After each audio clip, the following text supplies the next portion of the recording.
Okay. Do we need a pencil or anything? Pencil first. Okay.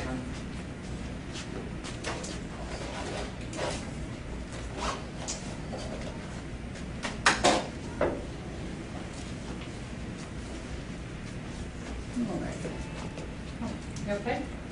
Yeah. You want me to throw it back? Is that one? Yeah. Oh, there it is, yeah. Just the back.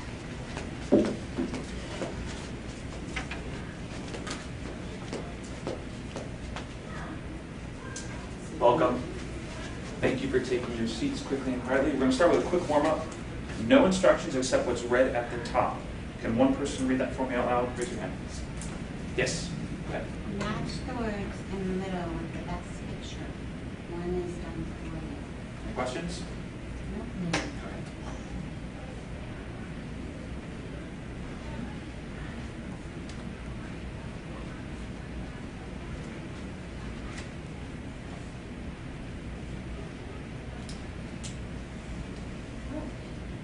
And we're finished. So why would I have you circle words and line them up with pictures? Anyone have any ideas? There's a hint. It's on the board. It's under the word object. Okay. We're using figurative language to describe a picture. We are using figurative language. We want to learn what figurative language is. Why would I connect a word to a picture?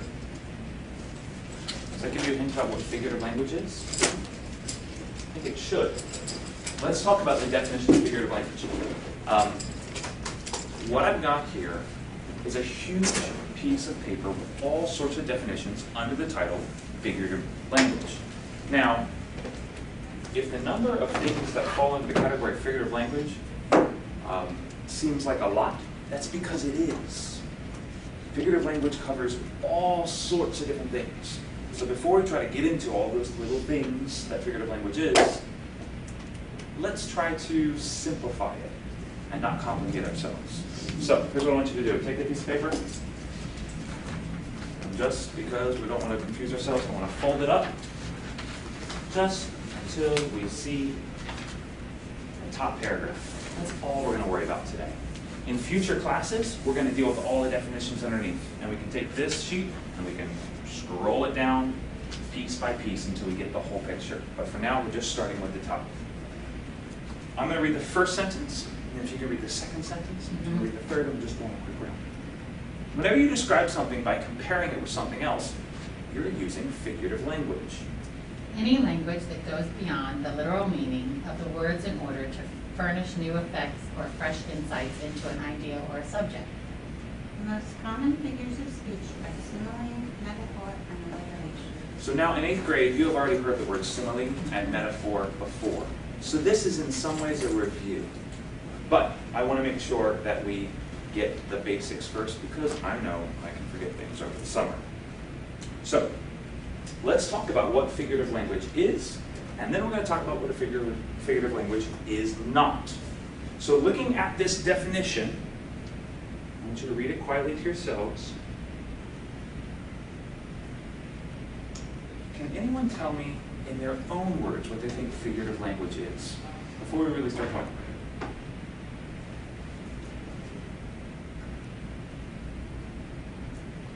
it? Or give me an example of it from your mind.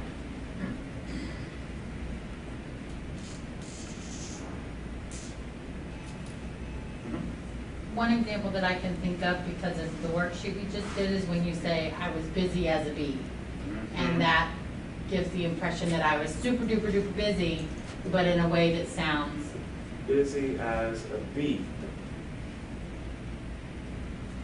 So when she says she's busy as a bee, is she saying that she's an insect? No. But No. you get this picture of a bee coming around. So I'm going to just write down a few words here. Yeah. There's this picture. What are some other words that we can use that mean picture? image. Image.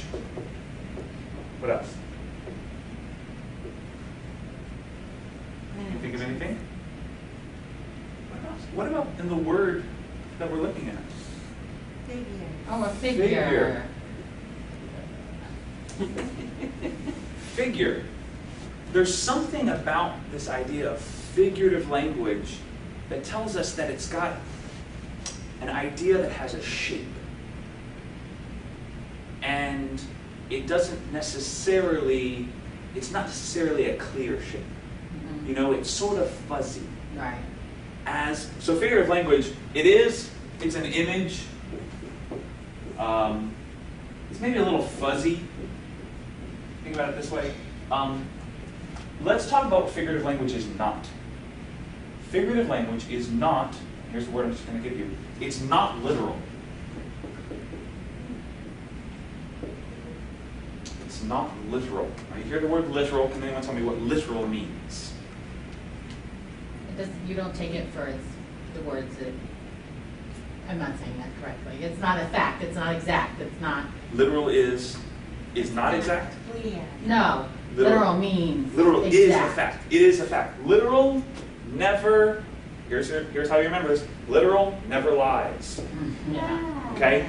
Literal never lies. It always says exactly what it means.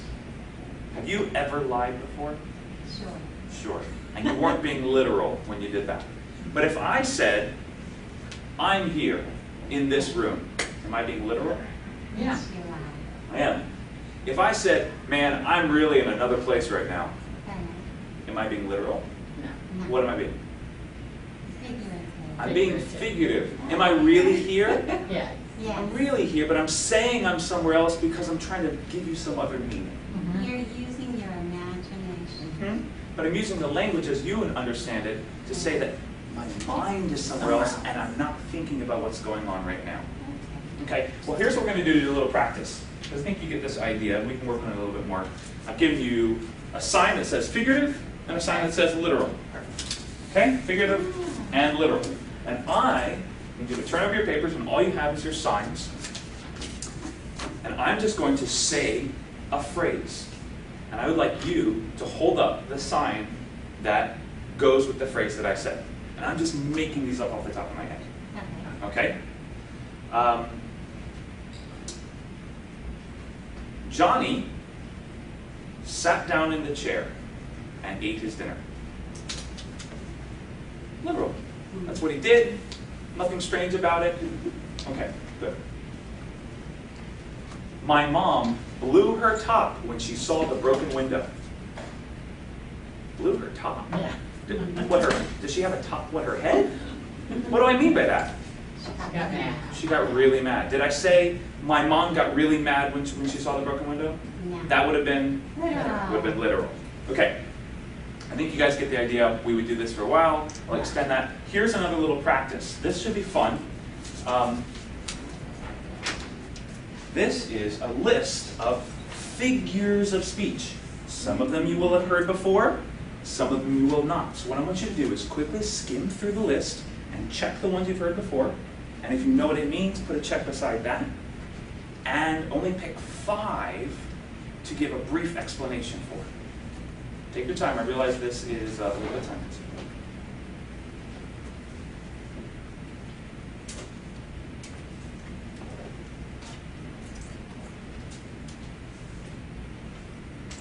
I'm sure if you guys can just like, explain. Okay. Explain 2 of them, and then I want you to, then we'll pretend we've done 5. Oh, that's interesting.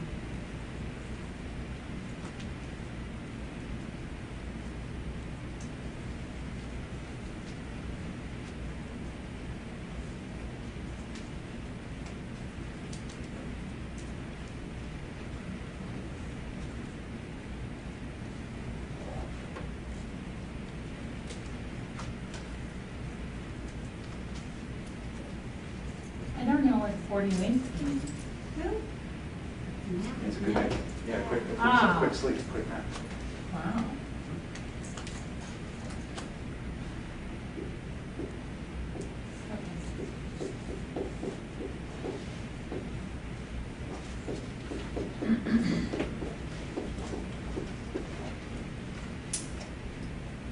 Got that? You got at least something. Can you give me one example, one that you picked? I chose in a nutshell. In a nutshell. What does that mean? In a nutshell. Concise. In a nutshell means concise. What does concise mean? It means you can chop it down into little pieces and I can chop a nutshell down into little pieces. So is that why they say that? No, I have no idea why they say that. Why do they say that? What, in a nutshell? Yeah, how'd they get that? I don't know how they came up with it. How they make it so I think small the and idea of fit in a into nutshell is you Yeah. have, a nutshell is generally a small thing, and if you can Right. fit something in that small thing, it's in the nutshell. So Yeah. Okay. it's whatever information you want to have put down to a small piece. Now, we could discuss, this can go on to all kinds of other different topics. Mm. This is the important question. Why do we use figurative language? Does it make our writing more interesting? I think you're right. I think that's one of the biggest things.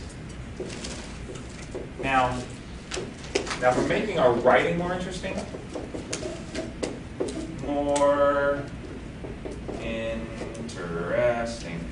if we make our writing more interesting, that's great for us. Or is it only for us? No, it's for our reader, it's for our audience. So as the reader, we're going to enjoy reading that has figurative language in it and isn't just literal. John went to the store. John bought a candy bar. John ate the candy bar. John felt sick. John went to the doctor. The doctor gave John, you see where I'm going? This just, it's boring. Nobody wants to read that. Nobody cares.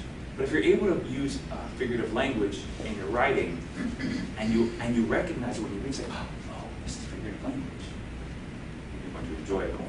And you'll probably find, I bet you, if you go back to any book that you've really enjoyed, and you read through it, and you just take the first couple pages with a pencil, and underline every time you see figurative language, I guarantee there'll be a lot of it, because we're like, oh, this is something I enjoy. Right. We just naturally like it. Okay.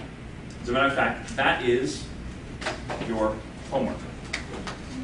You're going to take one of the texts that we've used earlier this year, or any other text you want to find. It could be in the newspaper, it could be a book, and I need you to write down 5 examples of figurative language that you found somewhere else. And for each example of figurative language, 1 example of literal language, so you can see the difference. You should be able to find literal language everywhere.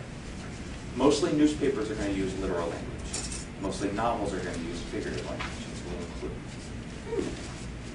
Okay. Any questions? Cool. No. All right. Very good. Much. Yeah, that was. I enjoyed it.